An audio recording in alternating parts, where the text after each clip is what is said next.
क्यों ना होए प्रेम इनको, जिन सिर नूर जमाल। कई कोट ब्रह्मांडो न पाइए, इनका और हा, इनका और हा। क्यों न होए प्रेम इनको।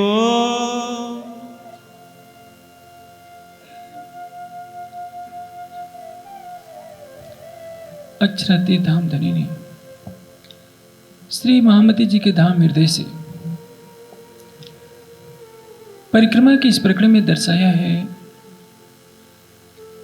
कि ब्रह्मात्माओं में प्रेम क्यों नहीं हो सकता। परम धाम में तो कण कण में प्रेम है। स्वयं राज्य चाहे कि परम धाम से प्रेम को हटा दें तो उनके लिए भी संभव नहीं है, क्योंकि जो दिल में होता है वो तो सभी अंगों में दिखाई देगा। जो गुण हृदय अंदर सो मुख पर देखे जाए, ऊपर सागरता पूरन ताथे दिल की सब देखा है। पूरा 25 पक्ष किसके दिल का स्वरूप है? उसी राज्य के दिल का। जिस सबको मालूम है कि वह अक्षरातीत का हृदय अनंत प्रेम, अनंत एकत्व, वहदत जिसको कहते हैं, और अनंत शांति, आनंद से भरपूर है। नख से सिख तक अनंत सौंदर्य के सागर के सिवा कुछ नहीं है। जो उनके अंगरूप होंगे उनमें भी वह गुण स्वाभाविक रूप से होगा। आम की पत्ती को एक तोड़कर सूंघिए तो आम के जो फल की सुगंध होती है उसकी पत्ती में भी आ जाएगी। यहां तक कि उसकी छाल को भी आप सूंघेंगे तो उसमें भी वो गुण आएगा। ब्रह्मात्माएं तो उनके तन है। जिसका तन होता है उसमें उसके गुण का होना स्वाभाविक है। जैसे मैंने अभी कहा कि आम का एक वृक्ष है, उसकी पत्ती पत्ती में, डाल डाल में, फल में, छिलके में आम की सुगंध आएगी। कोई व्यक्ति ऐसा हो जिसने अपनी आंखों की रोशनी खो दी हो, पहले आंख को देखा हो, बाद में देखने की सामर्थ्य खो बैठा हो, उसको आम का फल खिला दीजिए या न खिलाइए। आम की पत्ती उसको सूंघने के लिए दे दीजिए। पूछिए ये किसकी पत्ती है? सुगंध से बता देगा कि यह आम की पत्ती है। क्यों? आम का गुण उसकी पत्ती में आ गया, उसकी डाली में आ गया। तो राज्य के दिल में जो अनंत आनंद का सागर क्रीड़ा कर रहा है, हर ब्रह्मात्मा के अंदर वैसे ही मिलेगा। इस संसार में ऐसी स्थिति बन गई है कि जब हमारे पास प्रेम नहीं होता, हमारा हृदय कहीं ना कहीं माया में फंसा होता है, तो हमारे मुख से ये बात निकलती है, सब अंग हमारे हक हाथ में, इश्क मांगे रोए रोए, सब अंग हमारे हक बांध के, हक आप करें हंसी सो। हमारे पास प्रेम नहीं है इस समय। प्रश्न यह है कि हमारे मूल तन में प्रेम है, हमारे अंदर प्रेम क्यों नहीं? इस पूरे प्रकरण का सार यह है कि ब्रह्मात्मा के अंदर प्रेम क्यों नहीं है। परिक्रमा की पहली चौपाई प्रेम से शुरू होती है। अब कहूं रे इश्क की बात, इश्क शब्दातीत साक्षात। वाणी में एक सौंदर्यमयी शैली प्रयुक्त की गई है। अरबी और हिंदी शब्दों का साथ साथ प्रयोग किया गया है। जैसे आशा, उम्मीद, वन, जंगल। जहां वन का प्रयोग होगा जंगल भी प्रयोग होगा। आशा भी है तो उम्मीद भी है। उसी तरह से प्रेम और इश्क भी है। प्रेम बसे पिया के चित्त। राज्य के चित्त में, हृदय में प्रेम है तो राज्य के अंग अंग में प्रेम होगा। जब मारिफत स्वरूप, मारिफत का अर्थ क्या होता है? जो सर्वोच्च स्वरूप हो, मूल स्वरूप हो। राज्य के हृदय में जो अनंत प्रेम है वो नख से सिख तक दिखाई दे रहा है। तो यहां मारिफत क्या होगा? राज्य का दिल। और राज्य के नख से सिख तक में जो सौंदर्य है, जो प्रेम है, जो आनंद है, जो शांति है, जो कांति है, जो माधुर्यता है वो परम धाम के 25 पक्षों में दिखाई दे रही है। तो यहाँ राज्य का स्वरूप नख से सिक्त हो गया मारिफत का स्वरूप, और पूरा परम धाम क्या हो गया? यथार्थता का स्वरूप, लेकिन जिसको हकीकत कहते हैं। लेकिन उस यथार्थता का मूल क्या है? वो है मारिफत, यानी सर्वोच्च, जिसको परम सत्य कहते हैं। सत्य यानी यथार्थता, और परम सत्य या क्या? जो उस यथार्थता के मूल में है। अब प्रश्न यह है कि परम धाम में ब्रह्मात्माओं में प्रेम है, तो उन्हीं ब्रह्मात्माओं में यहाँ पर क्यों नहीं प्रेम है? पूरे प्रकरण का सार तो यही दर्शाया गया है, क्यों न होए प्रेम इनको।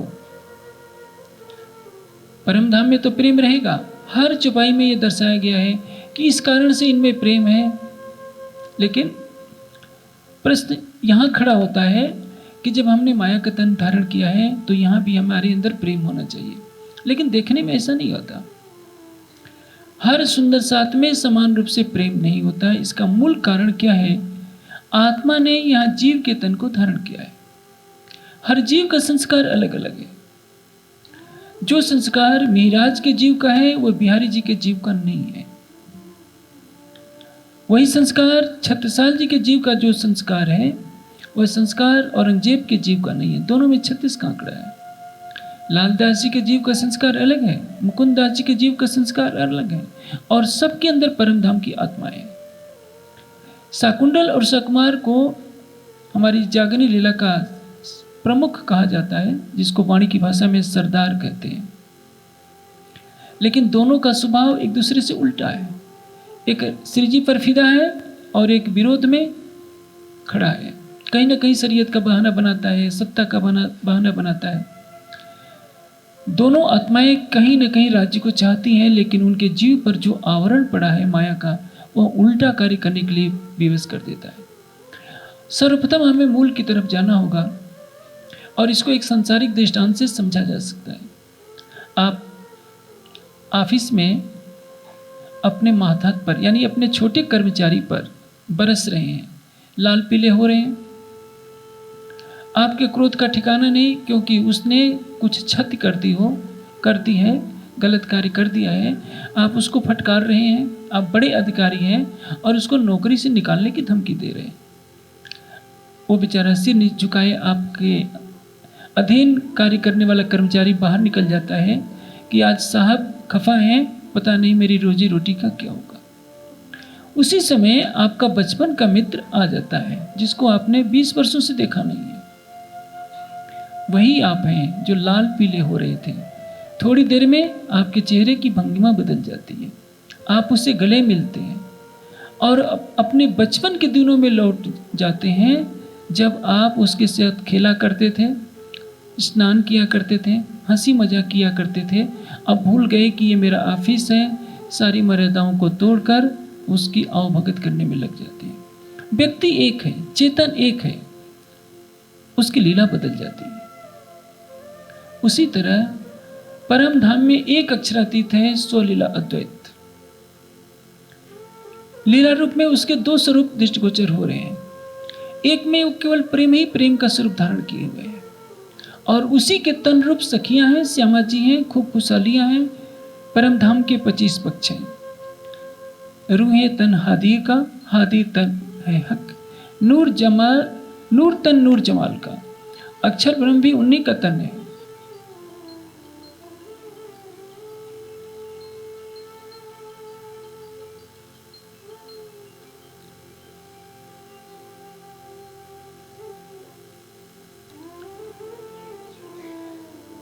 अक्षर ब्रह्म भी उन्हीं का तन है, लेकिन स्वभाव तो अलग है। अक्षर ब्रह्म प्रेम की लीला नहीं करते। हाँ, परम धाम की अपेक्षा प्रेम की लीला नहीं करते, लेकिन उनका हृदय है केवल ब्रह्म। केवल ब्रह्म के रूप में अक्षर की बुद्धि लीला कर रही है, और केवल ब्रह्म को अक्षर की 5 वासनाओं ने परम धाम माना है। सबलिक को अक्षर ब्रह्म माना है। परम धाम की अपेक्षा उनमें प्रेम नहीं है, लेकिन इस संसार की अपेक्षा वही अक्षरातीत है। केवल ब्रह्म ही प्रेम के स्वरूप है, और केवल ब्रह्म ही पूर्ण ब्रह्म सच्चिदानंद है। अक्षर की आत्माओं को केवल ब्रह्म से आगे का कोई ज्ञान नहीं। लेकिन अक्षर ब्रह्म की बुद्धि के स्वरूप जो केवल ब्रह्म में जो प्रेम है, उस प्रेम का करुणवा अंश नारायण के अंदर है। नारायण के अंदर केवल ब्रह्म के सामने नगण्यता है, क्योंकि अव्याकृत के स्वाप्निक मन है। अव्याकृत का मन जब इस काल माया के ब्रह्मांड में प्रतिबिंबित होता है तो वो नारायण कहलाने लगता है। उस नारायण के संकल्प मात्र से एक विष्णु नहीं, करोड़ों नहीं, अनंत विष्णु प्रकट होते हैं। ब्रह्मा विष्णु शिव अनेकों प्रकट होते हैं। आप जानते हैं विष्णु भगवान रहते हैं वैकुंठ में, पौराणिक मान्यता के अनुसार। वैदिक मान्यता के अनुसार ब्रह्मा विष्णु शिव तीनों का निवास इस पृथ्वी पर ही है। इसके विशेष विवेचन के लिए अब ब्रह्मांड रहस्य ग्रंथ का अवलोकन करेंगे तो आपको विदित होगा कि जिसको क्षीर सागर कहते हैं वो मानसरोवर की झील है। कैलाश में विष्णु भगवान तो नहीं रहते, लेकिन शंकर जी रहते हैं।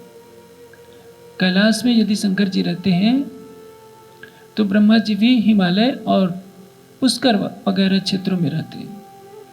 तीनों सृष्टि के प्रारंभिक काल के ऋषि मुनि हैं, योगी हैं। पौराणिक मान्यताओं में देखा जाए तो विष्णु के अवतार यहां आकर के सृष्टि का कार्यभार संपादित करते हैं।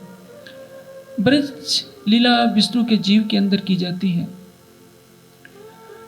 और जब वही विष्णु रूप श्री कृष्ण द्वारिकाधीश बनते हैं तो सुदामा उनके पास जाते हैं, बचपन के मित्र। मैं थोड़ा सा उस पर प्रकाश डालूंगा। सुदामा के पास क्या है? कुछ नहीं।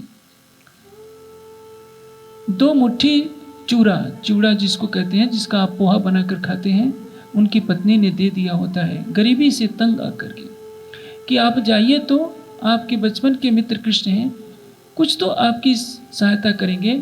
यदि समा जैसे कोदो जैसे निकृष्ट अन्न आधे पेट भी मिल जाते तो मैं आपको नहीं भेजती। जबरन सुदामा की पत्नी भेजती है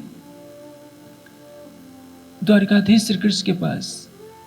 द्वारपाल आकर के कहता है कि शीश पगान जगह तन में प्रभु जान बसी की ग्रामा, धोती फटी सिलटी दुपटी और उपाय उपाना की नहीं समा।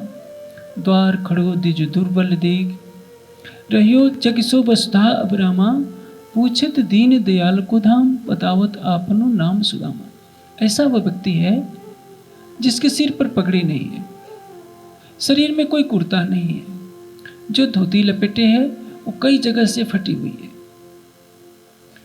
उसके शरीर में जूता भी नहीं है, विवाइयों से उसका पैर का तलवा फटा हुआ है, लेकिन वो कह रहा है कि मैं सुदामा हूं। द्वारिकाधीश हैं, महारानियों से घिरे हुए हैं। द्वार पाल की बात सुनकर एक पल भी श्री कृष्ण नहीं रहते हैं और जाते हैं, सुदामा को गले लगा लेते हैं।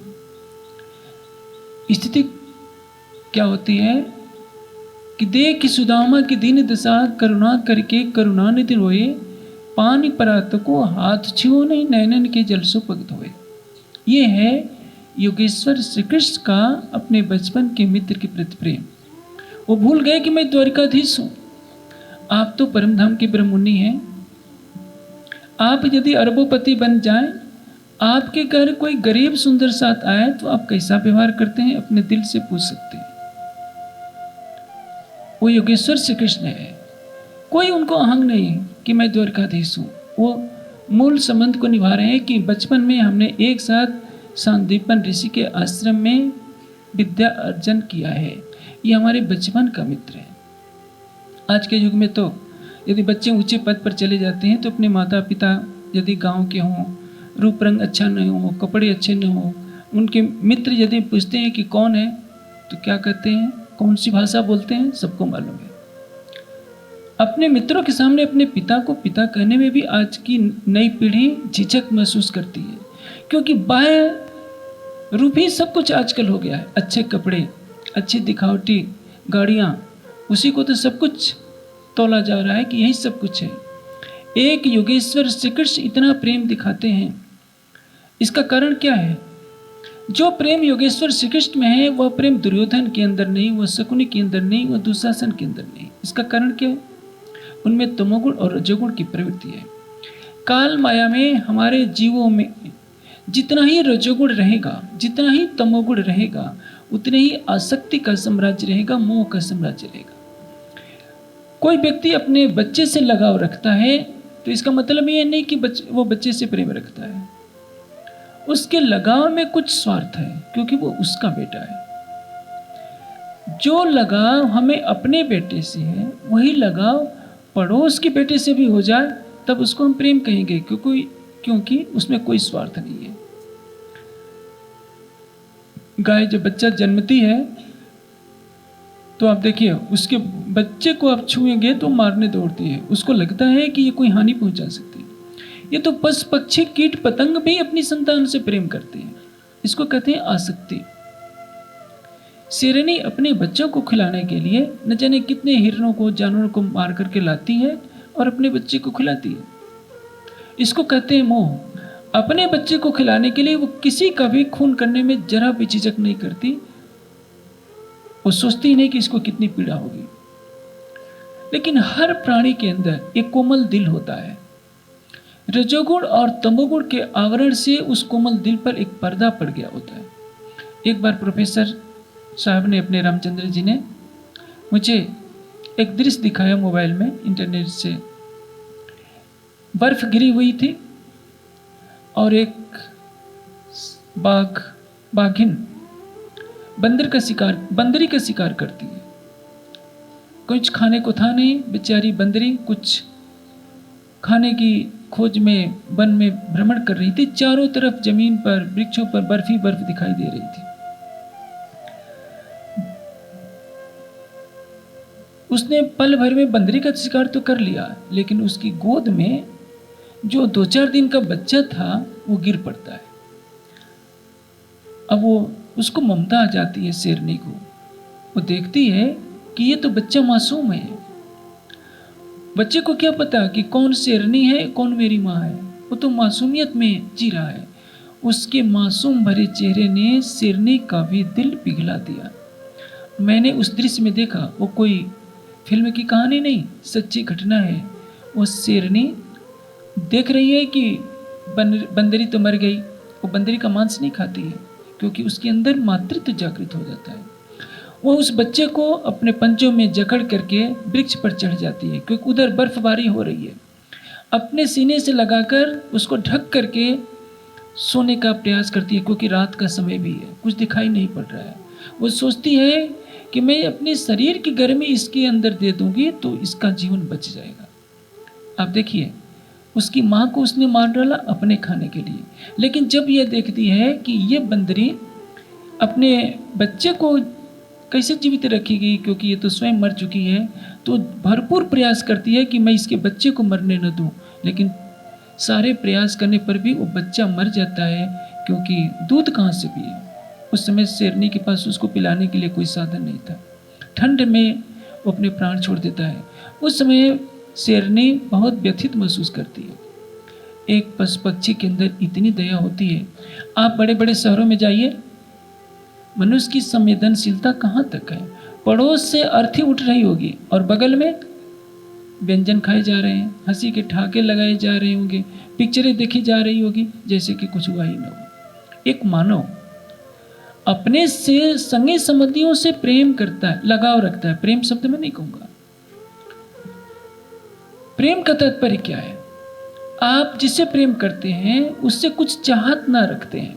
पैसे की चाहत नहीं, पद प्रतिष्ठा की चाहत नहीं, केवल अपने हृदय की खुशियां उसके लिए लुटाइए, तो इसका तात्पर्य है कि आप उससे प्रेम करते हैं।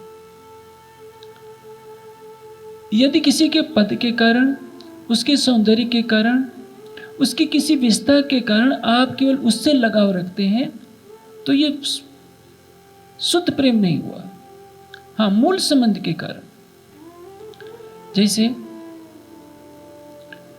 युवावस्था में युवक युवतियों का विवाह होता है तो कुछ समय के लिए बहुत लगाव होता है, लेकिन जैसे जैसे उम्र ढलने लगती है, हमारी संस्कृति में तो विवाह का संबंध माना जाता है कि अटूट है।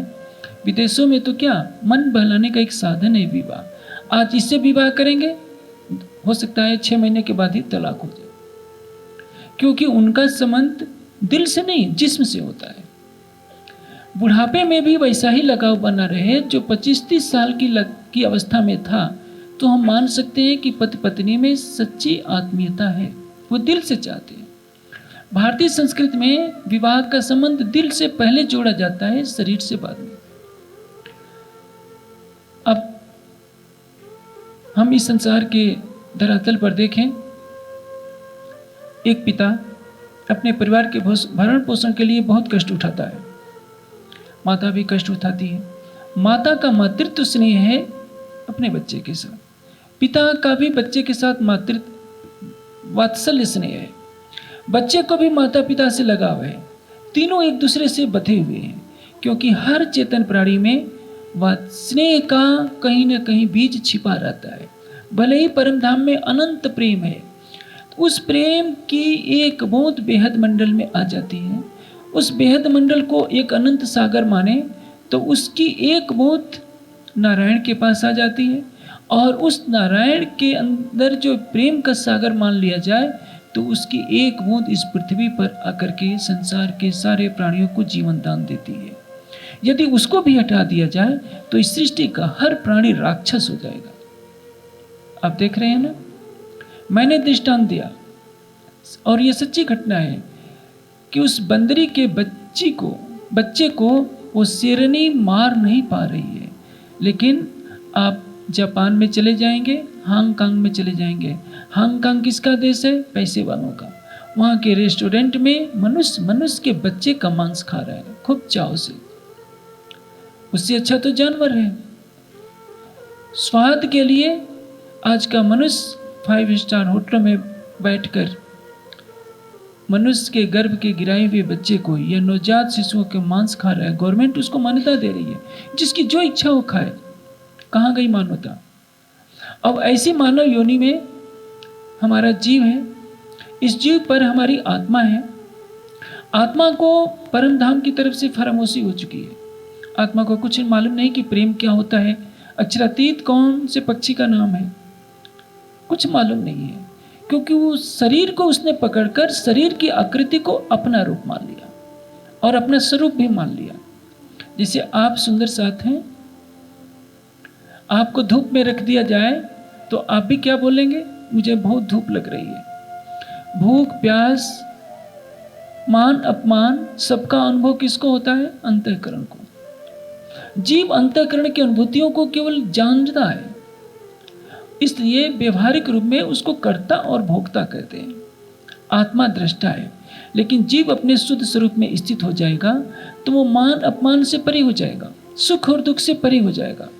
एक सामान्य व्यक्ति सुख आने पर उछलने लगता है, दुख आने पर घड़ों आंसू बहाने लगता है। लेकिन एक ज्ञानी व्यक्ति सब कुछ देख रहा है, कितने भी दुख आए मुस्कुराता रहता है, कितना भी सुख आए वो शांत बना रहता है, क्योंकि उसको मालूम है कि ये संसार की प्रवृत्ति है। रात के बाद दिन होगा और दिन के बाद रात्रि होगी। ये है आध्यात्मिक जीवन का तत्व ज्ञान, जिसमें दृष्टा होकर के हर चैतन्य जीव अपने स्वरूप को देखता है। वह अंतःकरण, इंद्रियों और संसार के व्यवहार से कभी प्रभावित नहीं होता। जब तमोगुण होता है तो उसको कहते हैं मोह। शेरनी में तमोगुण है, इसलिए वह हिरण के बच्चे को मार कर भी, हिरणों का शिकार कर भी अपने बच्चों को खिलाना चाहती है। बंदरी के बच्चे में आसक्ति है। बंदरी का बच्चा यदि मर जाए तो कई महीने तक बंदरी अपनी सीने से चिपकाए रखती है। उसको विश्वास ही नहीं होता कि मेरा बच्चा मर गया है। अपने मुर्दा बच्चे की लाश को ढोती रहती है, इस आशा के साथ कि कल वह पुनः जीवित हो जाएगा। इतनी आसक्ति उसको होती है। सत्वगुण की अवस्था जब आ जाती है, क्योंकि पशु पक्षियों में सत्वगुण की अवस्था बहुत कम होती है। मनुष्य या तो तामसिक बन जाता है, या रजोगुणी होता है, या तमोगुणी होता है। यदि मनुष्य में रजोगुण और तमोगुण की मात्रा उतनी ही रहती है तो पशुओं जैसा जीवन व्यतीत करता है। रज मनुष्य को कर्म में लगाता है, तमोगुण प्रमाद, आलस्य, निद्रा और अज्ञानता का अंधकार देता है। लेकिन जब सत्वगुण की वृद्धि होती है तो मनुष्य के अंदर ज्ञान, भक्ति, विवेक, वैराग्य, शील, संतोष आदि गुण विकसित होने लगते हैं। देवता में क्या है, सत्वगुण की प्रवृत्ति अधिक है, राक्षस में तमोगुण की प्रवृत्ति अधिक है, और मनुष्य में बीच की स्थिति होती है। आज मानव तन में हमारी सुरता है। जब तक हम भी मांस का आहार करते रहेंगे, शराब का सेवन करते रहेंगे, नशे का सेवन करते रहेंगे, हमारे अंदर परम धाम के ज्ञान का प्रवेश नहीं हो सकेगा। आपने भैरव सेठ का प्रसंग भी तक में सुना है। भैरव सेठ के अंदर परम धाम की आत्मा है, आत्मा स्वयं को भूली बैठी है, लेकिन राज्य के चरण कमल वहां पढ़ते हैं। अब 80 बंदर में भैरव सेठ श्री जी के चरणों में अपने प्रायश्चित को प्रकट करता है कि धामधनी मैं क्या करूं, मुझे यह संस्कार लग ही गया है। धामधनी ने कहा कि 1 महीने के लिए तुम यह छोड़ दो। श्री जी का आदेश मानकर भैरव सेठ 1 महीने के लिए मांस, शराब और हर तरह के व्यसन को छोड़ देते हैं। परिणाम क्या होता है, जब श्री जी चर्चा कर रहे होते हैं, क्षर जगत से परे परम धाम की तरफ उनकी सुरता श्रद्धा के वशीभूत होकर आगे बढ़ती रहती है और सीधे परम धाम जाकर के युगल स्वरूप का साक्षात्कार कर लेती है। यह अनहोनी कैसे हो गई? अटूट श्रद्धा के बल पर। अटूट श्रद्धा ने भैरव सेठ के मन और जीव को पीछे कर दिया। भैरव सेठ ने अपना मन श्री जी के चरणों में समर्पित कर दिया, इस आशा के साथ अब आप जो कहेंगे मैं वही करूंगा। जीव के अंदर समर्पण आया नहीं। मांस और शराब और बुरे कर्मों से उन्होंने तिलांजल जैसे ही दी, जीव में शुद्धता आनी शुरू हो गई और उसी श्रद्धा, समर्पण, विश्वास के भरोसे भैरव सेठ ने मात्र 3रे दिन में युगल स्वरूप का साक्षात्कार कर लिया। जीव एक ही है। जब वो तमोगुण में है तो मांस का सेवन कर रहा है, शराब का सेवन कर रहा है, चर्चा सुनता है, उसके हृदय में प्रेम की झलक तक नहीं आ पा रही है। जब रजोगुण और तमोगुण का दरवाजा बंद हो गया तो उसके अंदर श्रद्धा, समर्पण, प्रेम, विरह, विश्वास का अंकुर फूटता है, जिसके कारण वही अक्षरातीत जो न जाने लंबे समय से चर्चा करते आ रहे थे, भैरव सेठ कोई लाभ नहीं उठा पा रहा था। जैसे ही श्रद्धा, विश्वास का झरना फूटा, हृदय में प्रेम का फूल खिला और उसने 3रे दिन, मात्र 3रे दिन भी भैरव सेठ को परम धाम के दर्शन का अधिकारी बना दिया। जो भैरव सेठ बिना मांस शराब के सो नहीं सकता था, आखिर कैसे दर्शन कर लिया? यह प्रेम के बल पर। आप किसी भी परमहंस का जीवन चरित्र उठा करके देखेंगे तो उनसे तमोगुण कोसों दूर भागा होता है। अपने जीव के तमोगुण और रजोगुण के संस्कारों को दूर करने के लिए तो उनको साधना करनी पड़ती है। स्वाभाविक है, हमारी इंद्रियां जो ग्रहण करती हैं, आंख जिस रूप को देखती है उसको अपने अंतःकरण में बसाने का प्रयास करती है। इंद्रियों का राजा क्या है? मन। आंखों ने रूप को देखा, कानों ने मधुर ध्वनि को सुना, त्वचा ने कोमल स्पर्श पाया, नासिका ने सुगंध पाया। इन सब की अनुभूति किसको होती है? मन को।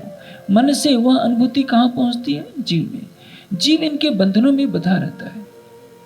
लेकिन यदि बुरे संस्कारों का अनुभव हुआ, यदि बुरे दृश्यों को आंख ने देखा, कल्पना कीजिए किसी व्यक्ति के सामने सीता जी का रूप प्रकट हो जाए तो हृदय में श्रद्धा आएगी। उसी व्यक्ति के सामने वैशाली की अम्रपाली का दृश्य आ जाए तो अम्रपाली को देखकर वह व्यक्ति सोचेगा कि यह तो नगर वधू है मेरा मनोरंजन करने के लिए। व्यक्ति एक है, आंखें एक हैं, दिल वही है, लेकिन दृश्यों से भावों की अनुभूति होती है। हमें प्रेम करने के लिए क्या करना होगा? हर सुंदर सा चाहता है कि हमारे अंदर प्रेम आ जाए, लेकिन प्रेम केवल चाहने से तो नहीं होगा। हाँ, पहला कर्तव्य है चाहना, कि हम राज्य के प्रेम की चाहना करें। इसके लिए क्या करना होगा? राज्य के ज्ञान को आत्मसात करना होगा, पुनः उसको आचरण में चरितार्थ करना होगा। परिक्रमा ग्रंथ का 4था प्रकरण है इश्क उपजी का प्रकरण। इसमें बताया गया है हमारे अंदर प्रेम कैसे पैदा हो, इस प्रकरण में विस्तार से समझाया गया है कि जैसे जैसे हम राज्य की शोभा को देखने लगेंगे तो वैसे वैसे राज्य के सारे गुण हमारे अंदर आने लगेंगे। राज्य क्या है? अनंत प्रेम के सागर। मैंने अभी आपको देखा, कहा एक छोटे बच्चे को भेड़िया उठा ले गया था, सच्ची घटना है, जन्म के कुछ माह बाद ही, लेकिन उसने मारा नहीं, अपने बीच रखा। कुछ वर्षों के पश्चात वो बच्चा किसी तरह से बिछड़ गया था झुंड से, और वो जंगल वालों, वन के अधिकारी जो होते हैं, उनकी कस्टडी में आ गया। उसका स्वभाव भी भेड़ियों जैसा बन गया था। वो भी 4 पैरों से चलता था, मनुष्य को देखकर ही गुर्राने लगता था, जीभ से भेड़िए की तरह पीता था, उसको किसी तरह की भाषा नहीं आती थी। कपड़े पहनाने जाओ तो खाने को दौड़ता था, क्योंकि भेड़िए के बीच में रहते रहते उसका सारा स्वभाव भेड़िए जैसा बन गया था। वैसे ही यदि हम रात्रि को सोते समय राज्य का ध्यान करके सोएं तो हमारे अवचेतन में राज्य के नख से सिख तक की शोभा बसी रहेगी। सवेरे उठने के पश्चात यदि हम राज्य की शोभा श्रृंगार को देखें, राज्य के प्रेम के भाव में अपने को लगा दे, कुछ पल, कुछ मिनट या घंटे, आधे घंटे, 1 घंटे, 2 घंटे आप अपनी सामर्थ्य के अनुसार राज्य से प्रेम करेंगे तो राज्य के प्रेम का संस्कार आपके चित्त में भरता जाएगा। और प्रेम का वह संस्कार जो लाखों जन्मों से आपने घृणा देश की आंधी में अपने को लगा रखा है, न जाने कितने जन्मों के काम, क्रोध, मद, लोभ, अहंकार की ज्वाला आपके चित्त में धधक रही है, वो सारी बुझनी शुरू हो जाती है। लाखों जन्मों के पापों के विकार रूपी रुई प्रेम की अग्नि में दग्ध होने लगते हैं। इसको कहते हैं साधना काल। साधना किसको कहते हैं? साध्य को पाने के लिए जो कुछ प्रक्रिया अपनाई जाती है उसको कहते हैं साधना। चाहे आप ज्ञानार्जन करें, आंखें बंद करके धामधनी का ध्यान करें। कई बार इस तथ्य पर चर्चा हो चुकी है चितवनी के शिविरों में कि धामधनी की चितवनी करने वाले को क्या पदार्थ खाना चाहिए, कैसे सोना चाहिए, क्या करना चाहिए, विस्तार से डाला जा चुका है। ये आज का विषय नहीं है। प्रमुख तत्व है हम अपने हृदय में प्रेम कैसे पैदा करें, क्योंकि परम धाम में शाकुंडल के अंदर प्रेम है तो शाकुमार के अंदर भी प्रेम है, इंद्रावती के अंदर भी प्रेम है तो बिहारी जी की आत्मा के अंदर भी प्रेम है, रतनबाई की आत्मा के अंदर भी प्रेम है। यहाँ रतनबाई मेहराज को फांसी पर चढ़ाने का प्रयास करती है। आखिर 2 आत्माओं में इतना मनोमालिन्य क्यों हो गया? शाकुंडल और शाकुमार एक दूसरे के प्रतिद्वंदी हैं, मेहराज और बिहारी जी एक दूसरे के प्रतिद्वंदी हैं। मुकुंद दास जी और लाल दास जी दोनों जागृत आत्माएं हैं, लेकिन दोनों में मधुर संबंध नहीं रहे। कहीं न कहीं जीव भाव आड़े आता है, और उस जीव भाव के कारण जो हमारे हृदय में परम धाम का प्रेम नहीं होना चाहिए, वो प्रेम नहीं आ पाता है। इस पूरे प्रकरण में दर्शाया गया है क्यों न हुए प्रेम, इनको तरह तरह के लक्षण बताए गए हैं। जो अक्षरातीत पल पल प्रेम करते हैं, जिससे प्रेम किया जाएगा वो तो बलदेव में प्रेम करेगा ही।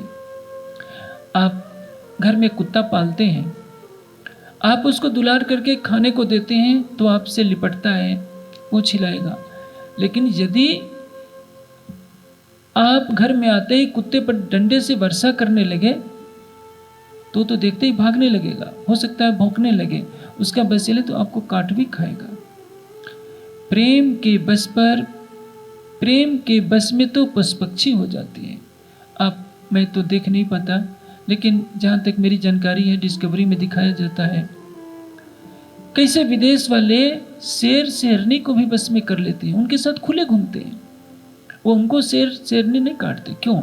उनको विश्वास है कि यह व्यक्ति हमें हानि नहीं पहुंचाएगा। जब एक ही अक्षरातीत के अंग हैं तो उनमें प्रेम क्यों नहीं होगा? परम धाम में सर्वत्र प्रेम है, उस प्रेम में रंच मात्र भी न्यूनता नहीं हो सकती। न्यूनता इस काल माया के ब्रह्मांड में है। परम धाम में अनंत प्रेम की महिमा को हम कितना भी बखान करें तो जागनी ब्रह्मांड में उसकी बस इतनी उपयोगिता है कि हम जब राज्य का परम धाम का ध्यान करेंगे तो परम धाम के गुण हमारे अंदर आने शुरू हो जाएंगे। रावण की संगति में रहने वाला व्यक्ति रावण के गुणों को जरूर अपनाएगा। एक कबीर जी ने एक बहुत अच्छी बात कही है, कबीरा संगत सादगी जो गंधी का वास, जो कुछ गंधी दे नहीं तो भी वह सुबस। सच्चे संत परमहंस की सानिध्यता में रहने का फल वैसे ही होता है जैसे इत्र बेचने वाले के पास आप जाएंगे और इत्र बेचने वाला आपको भले इत्र किसी से न दे, लेकिन जब ढक्कन खोलेगा कुछ न कुछ सुगंध तो आपके पास आएगी। लेकिन दुष्ट के साथ आप रहेंगे, कितना भी आप दावा करेंगे कि मेरे ऊपर उसका प्रभाव नहीं पड़ेगा, उसके पापों का, उसके मनोविकारों का अवश्य प्रभाव पड़ेगा। यदि आप दूर बैठकर किसी का अनिष्ट चिंतन करते हैं तो आपके विचार तरंगे उससे टकराएंगी, उसके मनोभावों को प्रभावित करेंगी। इसलिए ध्यान का विशेष महत्व बताया गया है। हमें विचारों में शुद्धता का महत्व बताया गया है, आहार की शुद्धता का महत्व बताया गया है। यदि कोई संत प्रतिदिन विटामिन के नाम पर, प्रोटीन के नाम पर 2 कप शराब पीने लगे, 100 ग्राम मांस खाने लगे, 5 अंडे खाने लगे, तो क्या वो संत रह पाएगा? निश्चित है कि वो पतित हो जाएगा। लेकिन एक मांस, शराब और अंडे खाने वाला व्यक्ति शाकाहारी हो जाए, उचित मात्रा में, अल्प मात्रा में भोजन करना शुरू कर दे, 4-4 घंटे ध्यान कर ले, तो राक्षस से देवता बनेगा, देवता से भी ऋषि मुनि बन जाएगा। किसी न किसी माध्यम से रजोगुण और तमोगुण को अपने अंदर से हटाइए। चाहे वाणी पढ़ने से हटे, वाणी पढ़ने से हट जाना जाएगा, पूर्ण रूप से नहीं हटेगा। वाणी पढ़कर आप केवल ज्ञान ग्रहण करेंगे कि ये मार्ग है जिसके द्वारा हम राज्य को पा सकते हैं। राज्य को पाने के लिए आपको प्रेम में डूबना पड़ेगा, अपने हृदय में धनी की शोभा को बसाना पड़ेगा। तुम आए सब आया, दुख गया सब दूर, श्री महामत ये सुख क्यों कहूँ जो उदयामूल अंकुर। आपके हृदय में राज्य के चरण कमल आ जाएंगे तो बाकी क्या रहेगा। आप आंखें बंद करते हैं कि राज्य आइए, आपका मन भागने लगता है, क्योंकि दिन भर तो आपने 9-2-11 का काम किया है। 9-2-11 आप समझते हैं, झूठ बोल रहे हैं। छोटी छोटी बातों के लिए आपने झूठ बोला है, चीख चिल्ला करके बोले हैं, कितने को मन, वाणी और कर्म से आपने पीड़ा दी है। वो संस्कार तो आपके चित्त में है, तुरंत आकर आंख मुद्द करके बैठ जाएंगे मात्र 15 मिनट के लिए और चाहेंगे कि ध्यान लग जाए, समाधि लग जाए, राज्य का दर्शन हो जाए, तो कैसे हो पाएगा। पहले मन को शांत तो होने दीजिए, पहले तो अपने शरीर को स्थिर बनाइए ताकि आपको पता ही नहीं चले कि आप शरीर हैं। पुनः शुद्ध विचारों के द्वारा आप ये भावना कीजिए कि मैं परम धाम की आत्मा हूँ, मैं काम से रहित हूँ, क्रोध से रहित हूँ, लोभ से, मोह से, अहंकार से रहित हूँ। ये तो प्रकृति के विकार हैं। मुझ आत्मा को ये काम, क्रोध, मद, लोभ, अहंकार कभी भी बाधित नहीं कर सकते हैं, क्योंकि मैं अक्षरातीत की अर्धांगिनी हूँ।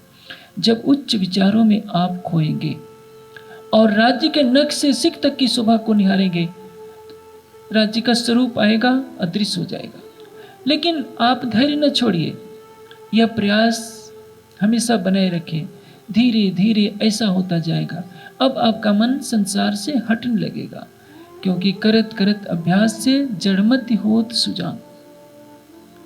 जैसे जैसे राज्य की शोभा का अभ्यास करेंगे, आप तो इस तन से कुछ महीने, कुछ वर्षों से राज्य का ध्यान करने लगे हैं, आपको यह तो पता नहीं कि लाखों करोड़ों वर्षों से आपके जीव ने विषय वासनाओं का एक पहाड़ अपने चित्त में धारण कर लिया है। वो मात्र कुछ महीनों की साधना से इतनी जल्दी कैसे समाप्त हो जाएंगे। लेकिन जब आपका चित्त भागता है तो आप विचलित हो जाते हैं कि या तो राज्य नहीं है या हमारे अंदर परम धाम की आत्मा नहीं है। मैं सुंदर साथ को अपने अंदर प्रेम लाने का सरल मार्ग बताता हूँ। परिक्रमा की टीका तो आपके पास है ही, पूरे प्रकरण को आप पढ़कर अच्छी तरह से जान सकते हैं कि इस पूरे प्रकरण में यह बात दर्शाई गई है कि ब्रह्म सृष्टियों के अंदर ही क्यों प्रेम है, वह प्रेम ईश्वरी सृष्टि के अंदर उतना नहीं है। ईश्वरी सृष्टि के अंदर जितनी श्रद्धा, समर्पण और विश्वास है, उतनी जीव सृष्टि के अंदर नहीं। क्यों? मैंने पहले ही कहा, अक्षरातीत का नख से सिख तक का स्वरूप इश्क का है। इसलिए उनके जितने वहदत के स्वरूप होंगे, राज्य, श्यामा जी, सखियां, अक्षर ब्रह्म, महालक्ष्मी, सभी एक ही अद्वैत के तन है। लेकिन उस अद्वैत तन में अक्षर ब्रह्म के द्वारा सत्ता की लीला होती है। महालक्ष्मी के साथ भी उसी प्रेम की लीला होगी जो श्यामा जी और सखियों के साथ हो रही है। खूब खुशहालियों के साथ भी वही स्वलीला अद्वैत प्रेम की लीला होगी। पशु पक्षियों के साथ भी वही अद्वैत प्रेम की लीला होगी। अक्षर ब्रह्म के साथ भी प्रेम की लीला होगी। कहाँ? केवल ब्रह्म के अंदर।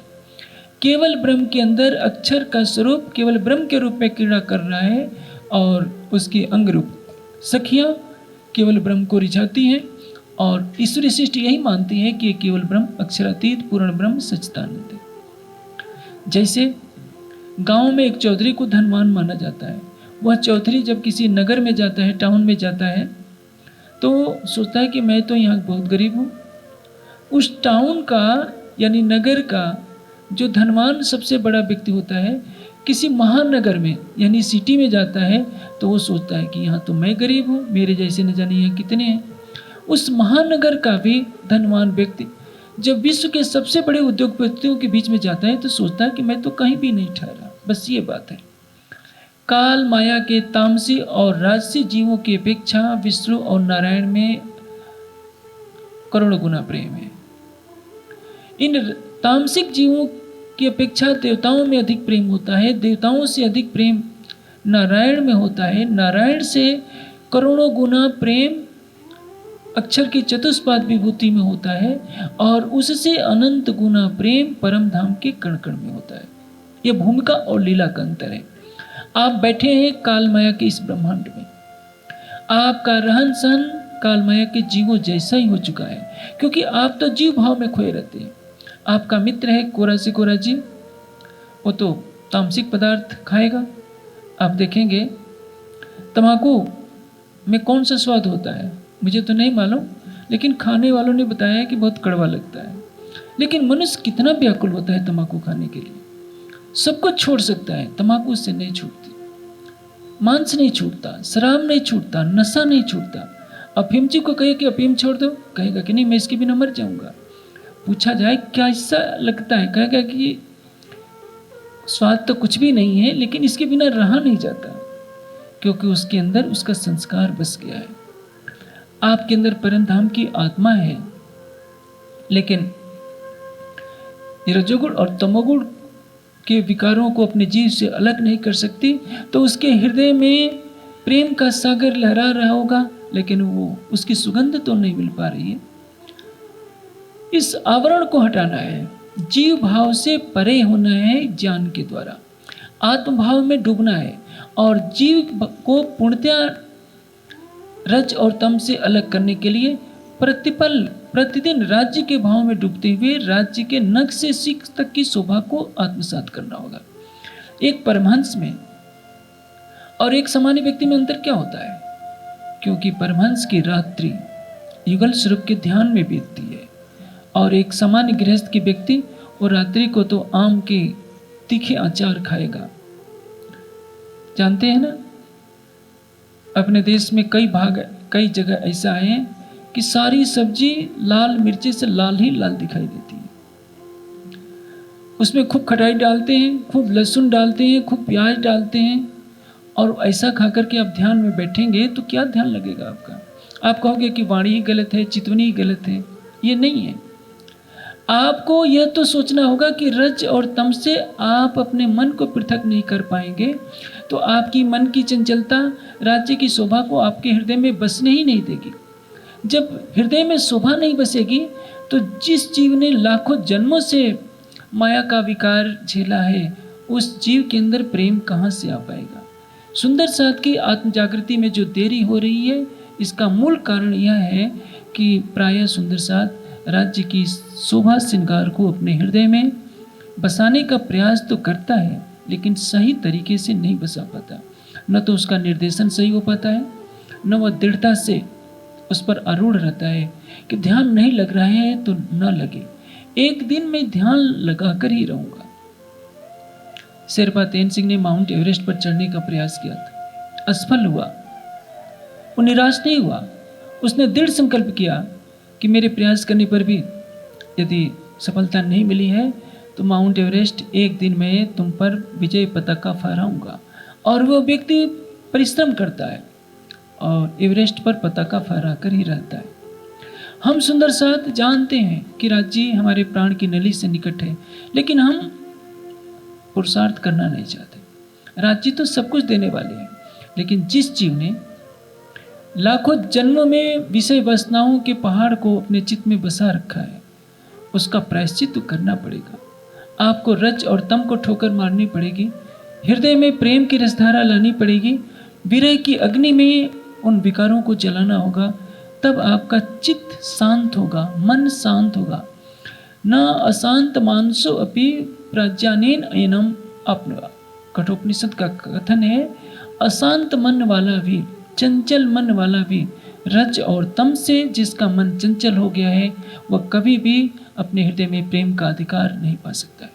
इसलिए जो प्रेम परम धाम में है, उसकी अनुभूति के लिए उस परम धाम वाले स्वरूप का चिंतन कीजिए, चितवनी कीजिए। चिंतन और चितवनी में अंतर है। चिंतन किससे होता है? चित्त से चिंतन होता है, मन से मनन होता है, बुद्धि से विवेचना होती है। चिंतन मनन विवेचन से विशेष लाभ नहीं होगा। चितवनी, आप सागर श्रृंगार पढ़ लेंगे, परिक्रमा पढ़ लेंगे कि राज्य का यह श्रृंगार है, राज्य का यह श्रृंगार है, यह तो चिंतन हो गया। आप मन चित्त बुद्धि के सारे दरवाजे बंद कर दीजिए, इतने स्थिर हो जाइए सतोगुण में, वीरा प्रेम में, आपका मन कुछ भी सोचना बंद कर दे, चित्त में कोई भी संस्कार उभरे नहीं, आपकी बुद्धि कोई भी विवेचना का कार्य न करे। फिर देखिए आपकी अंतर्दृष्टि खुलती है। आपकी आंखें तो बंद रहेगी, लेकिन अंतर की आंखों से सब कुछ दिखने लगेगा।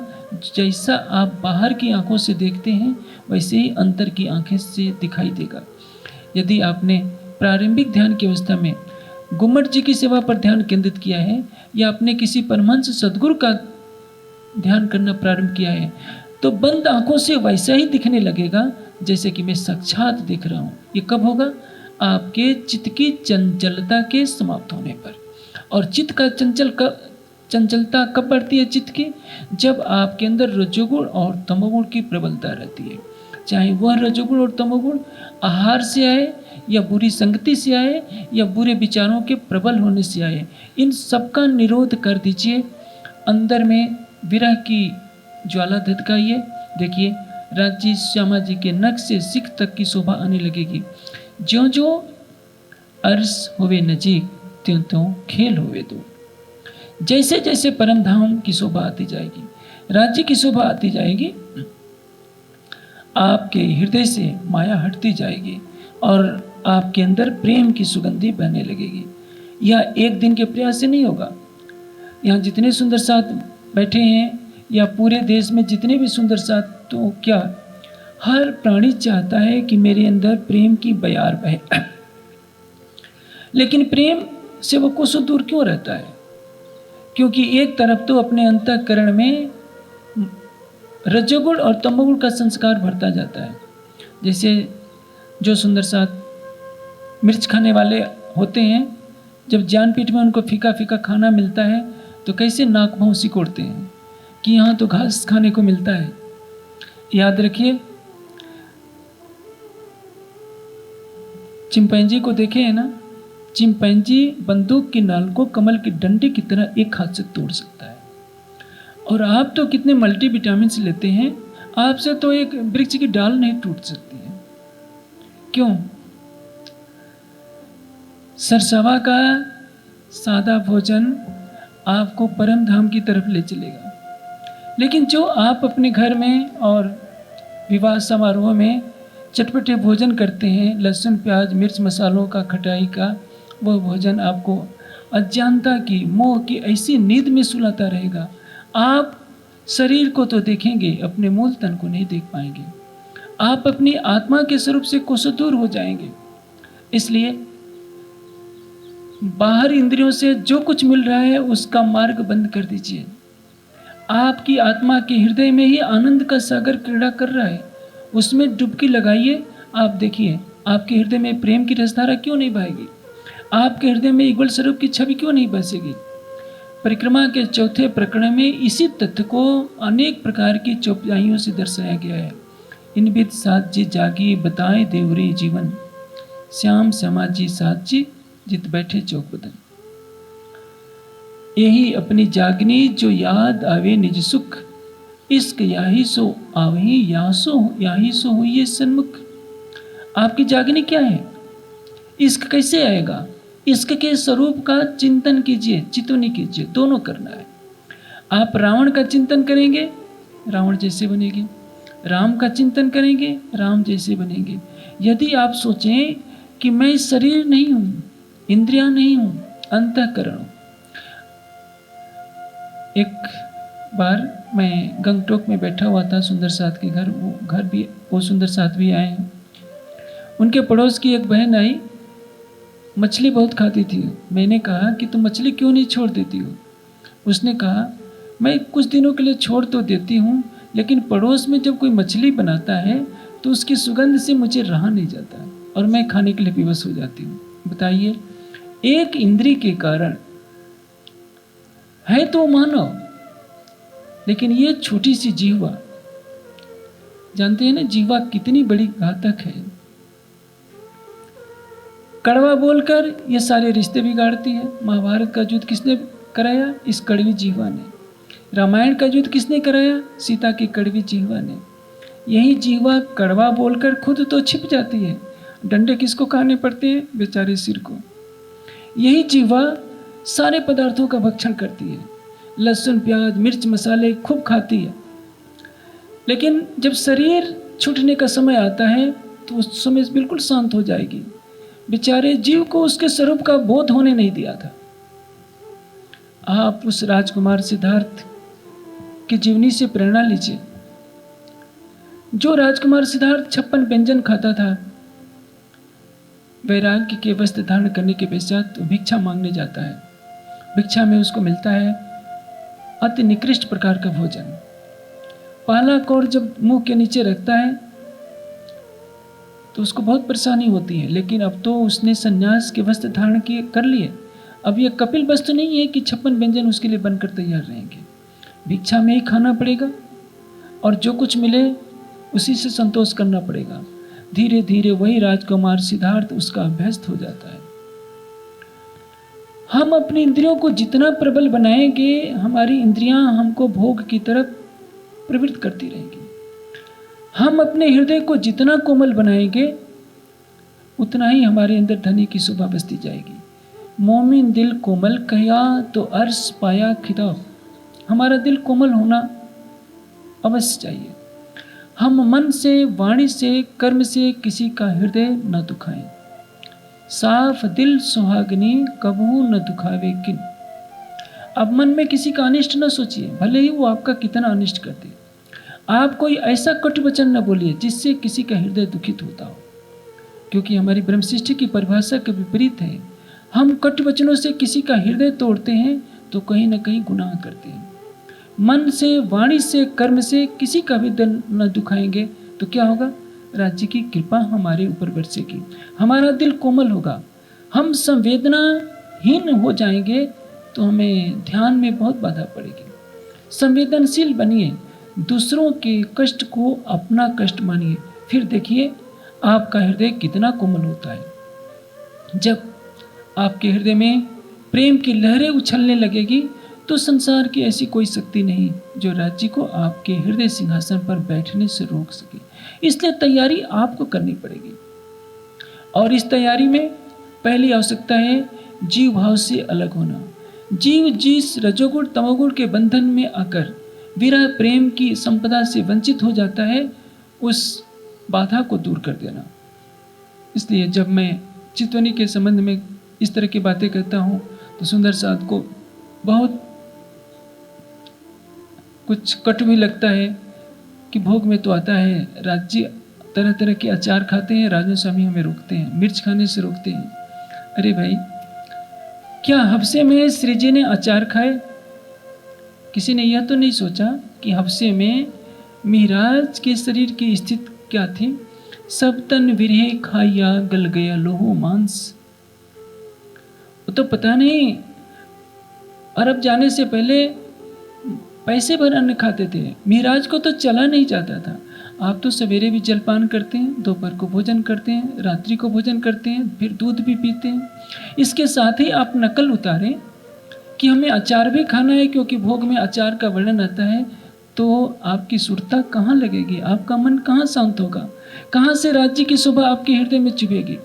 यदि आपका हृदय कोमल नहीं, आप किसी भी परमहंस की जीवनी उठाइए, चाहे परमहंस महाराज श्री रामरतन दास जी हों, बाबा दयाराम जी हों, मंगल दास जी हों, इनकी दिनचर्या पर जाइए तो आपको पता चलेगा उन्होंने निद्रा के सुखों को ठुकराया, जिह्वा के सुखों को ठुकराया, मन को बाहर से समेटा, अपने दिल में युगल स्वरूप को बसाने के लिए कृत संकल्पित होकर अपने पुरुषार्थ पर लगे रहे। एक दिन ऐसा हुआ, उनका जीव भाव समाप्त हुआ और उनके धाम हृदय में युगल स्वरूप के नख से सिख तक की शोभा विराजमान होने लगी। यह है इस जागने ब्रह्मांड में प्रेम को लाने का तरीका। ब्रह्मसृष्टियों में अखंड प्रेम रहेगा। क्यों? वहाँ मरना है नहीं, भूख प्यास है नहीं, राज्य से एक पल की दूरी है नहीं। जब कण कण में ही प्रेम है, हर कण में युगल स्वरूप की छवि है, तो वहाँ प्रेम को नहीं होगा तो किसके अंदर होगा? नैनो नैन मिलाए के अमीर रस से चत, अपने अंग रूहे जान के नए नए नए उपजावत। जहां हर पल राज्य अपने हृदय का प्रेम ब्रह्मसृष्टि में उड़ेलते हैं, तो उनके अंदर प्रेम क्यों नहीं होगा? जब आप इस झूठे संसार में एक पक्षी को प्रेम से निहारते हैं, बोलते हैं, तो पक्षी भी आपसे प्रेम से बोलता है। वही पक्षी एक कसाई को देखकर भागने लगता है, और आपको देखकर के भागकर आपके पास कबूतर है, तोता है, उड़ करके बैठ जाता है। आपके कंधे पर कबूतर बैठकर खेलेगा, लेकिन कसाई के कंधे पर तो नहीं बैठ सकता। वो तो कसाई को देखकर ही उसके आभा मंडल से वो दूर भाग खड़ा होता है। तो आप अपने हृदय में राज्य का प्रेम लाइए। इस संसार में आपको प्रेम के लिए प्रयास करने पड़ेंगे। जो जितना प्रयास करेगा वो उतना ही सफल होगा। विश्वास करने दौड़ सीजे, तारतम का फल ले सीधे। राज्य की वाणी पर आपको जितना विश्वास होगा, जितना आप अपने विकारों को अपने से दूर करेंगे। क्या कहा है धनी ने? जो लो विचार विकार न काढ़े, जो छींट ना लगे घड़े चिकटे। चिकने घड़े पर कितना भी पानी पड़ता है वो फिसल कर गिर जाता है। उसी तरह से जब तक आप अपने हृदय को विकारों से रहित नहीं करेंगे, क्या कहा है? बचने कामस काढ़िए, राखिए नहीं रजमात्र, जोग बाई सर्वे जीतिए, त्यारे थइए प्रेम ना पात्र। प्रेम के पात्र आप कब बनेंगे? बचने कामस काढ़िए, तारतम वाणी के वचनों से आप अंदर के विकारों को दूर कीजिए। राखिए नहीं रजमात्र, नाम मात्र भी विकारों को न रखिए। तो आप ये मत सोचिए कि हमारे अंदर तो काम करो तभी लोभ है, प्रेम कहाँ से आएगा। यह विचार करना आपका काम नहीं है। आप हर पल अपना समर्पण राज्य को किए रहिए। ऐसा एक भी दिन न जाए जिस दिन आप राज्य का ध्यान न करते हो, और सच्चे हृदय से पूर्ण समर्पण भाव से यह प्रार्थना दोहराइए। प्रातःकाल जो आपको चितवनी कराई जाती है, उसमें उन 3 वाक्यों को दोहराया जाता है। वो मैंने राज्य की प्रेरणा से ये 3 नियम बनाए, 3 वाक्य बनाए हैं। पहला वाक्य है मम प्राणेश मम हृदय आगच्छ। मैंने संस्कृत में इसलिए बनाया कि कई लोग हंसी उड़ाते हैं कि ये क्या जप रहे हैं। संस्कृत में लोग मान्यता दे देंगे, हिंदी में नहीं देंगे। उसको कल्पना कहेंगे कि ये तो मन गढ़ंत है। मेरे राज्य मेरे धाम हृदय में आइए। जो संस्कृत में नहीं बोल सकते हैं, हिंदी में बोला करें सच्चे हृदय की पुकार के साथ कि मेरे राज्य, मेरा जरूर कहिए, राज्य आपके हैं, आपके सर्वस्व हैं। तो यह पुकार शुद्ध हृदय से कीजिए, मेरे राज्य, मेरे प्राणेश्वर, मेरे धाम धनी मेरे हृदय में आ जाइए। हृदय में तो पहले से हैं, लेकिन अनुभूति के धरातल पर आ जाइए। अहम निर्विकारो